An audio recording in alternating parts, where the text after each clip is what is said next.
Saat naik kereta menuju Istana Kekaisaran untuk menghadiri pesta hari nasional, perhatian Lizzie tertarik pada suara-suara aneh yang didengarnya. Apa itu? Apa mungkin ini berarti ceritanya akan diputarbalikkan? Dia melihat sekelilingnya dengan gugup dan akhirnya menoleh ke arah Cliff. Tidakkah kau merasa ada suara aneh yang datang dari suatu tempat? Tetapi Cliff tampaknya sudah tahu suara apa itu. Bisa jadi itu adalah dua burung kenari yang bersahabat sedang mematuk kereta. Ya, Lizzie memandang Edith dan Killian yang kini menatapnya dengan penuh permintaan maaf.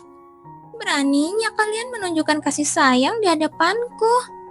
Mereka sudah menunjukkan tanda-tandanya sebelumnya, tetapi sekarang mereka terlalu kentara, saling mencintai hingga tidak dapat menyembunyikannya.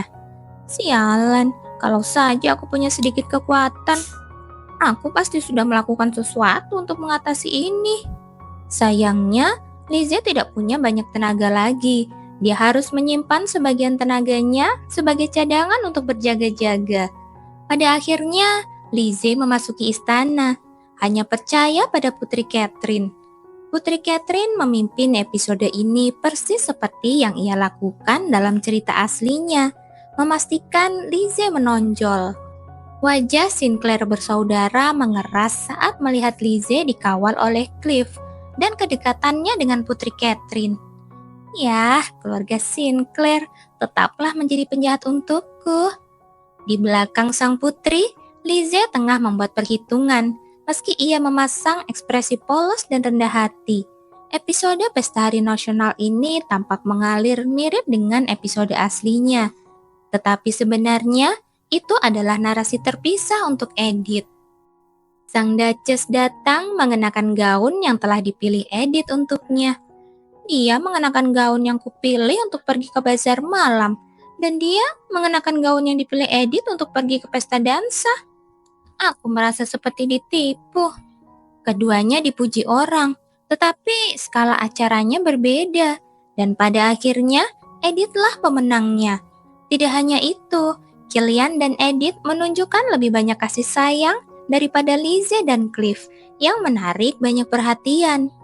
Mereka tidak hanya menarikan tarian penuh gairah yang pasti menarik perhatian, tetapi mereka juga berhasil mengusir Country Girlhof dan kemudian pergi ke balkon. Para wanita muda yang terpikat pada Killian terus memperhatikan mereka sepanjang waktu, jadi mereka kurang memperhatikan Lizzie dibandingkan dalam cerita aslinya. Bahkan kecemburuan Layla Sinclair yang seharusnya ditujukan pada Lizzie sepenuhnya ditujukan pada Edith. Tetapi Catherine akan memerankan perannya dengan baik kan? Dia belum pernah bertemu Edith dan tidak ada ruang baginya untuk terpengaruh olehnya. Jadi Lizzie hanya percaya saja pada Catherine. Benar saja, Catherine langsung berjalan mendekati Edith, menatap Lizzie dan menghinanya tepat di hadapannya. Apakah Anda wanita muda dari keluarga Rigelhoff? Pernikahan itu sendiri merupakan tuntutan yang tidak masuk akal dari keluarga Rigelhoff, bukan? Sungguh kurang ajar sekali mereka. Yang mulia. Oh, ngomong-ngomong, aku juga mendengar tentang itu, bahwa Lizzie diracuni belum lama ini. Kau kan tahu betapa dekatnya Lizzie dan aku. Mengapa kau tidak memberitahuku? Itu karena istrimu tersangka. Lizzie bersorak dalam hati untuk Catherine, bertanya-tanya kapan dia harus mendekat. Namun kali ini Killian melangkah maju. Setelah Catherine menghina Edith, Killian membelanya. Lucu Killian, seolah-olah kau tidak pernah mencintai Lizzie. Sama seperti Anda yang menutup hatimu terhadap Cliff karena dia mencintai Lizzie. Saya pun melakukan hal yang sama. Saya tidak akan membantu Lizzie jika berpegang teguh pada cinta yang tidak ada harapan. Itu adalah deklarasi menyerah pertama yang keluar dari mulut Killian. Lizzie merasa makin frustasi dengan Killian yang telah kehilangan peran utama pria keduanya. Ia tidak punya pilihan selain campur tangan dalam episode yang awalnya ingin ia biarkan Catherine sendiri. Ia menyadari bahwa jika ia membiarkan Killian sendiri dengan kemarahannya, sesuatu yang jauh lebih buruk akan terjadi. Tetapi bahkan Lizzie tidak dapat menenangkan kemarahan Kilian. Lizzie, apakah kau sudah menceritakan kejadian itu pada Putri? Lizzie merasakan hawa dingin merambati tulang punggungnya saat menatap tatapan dingin Kilian.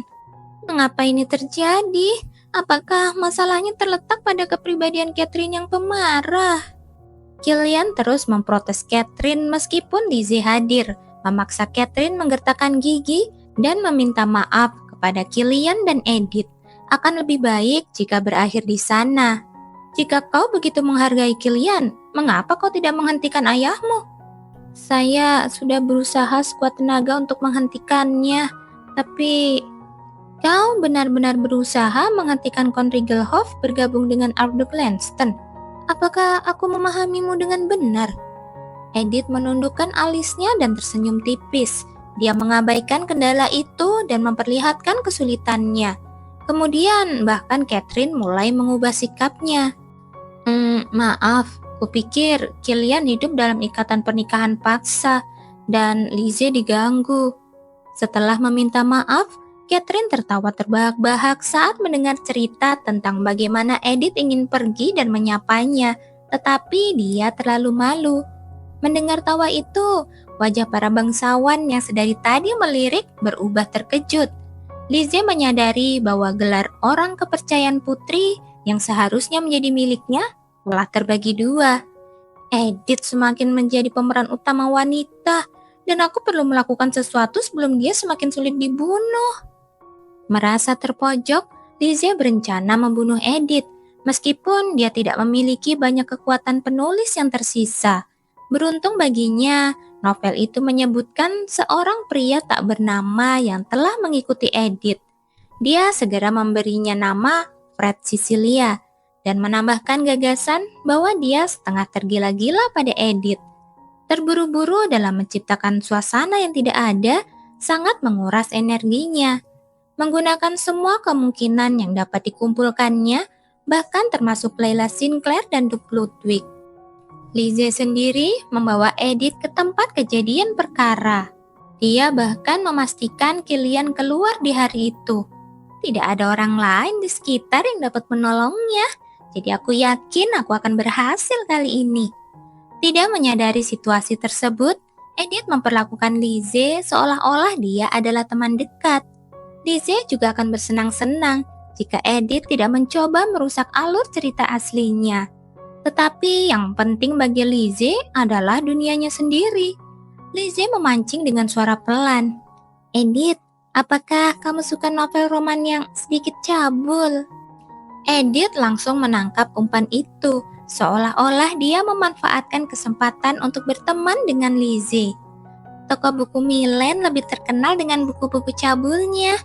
Jadi, kenapa kamu tidak ikut denganku?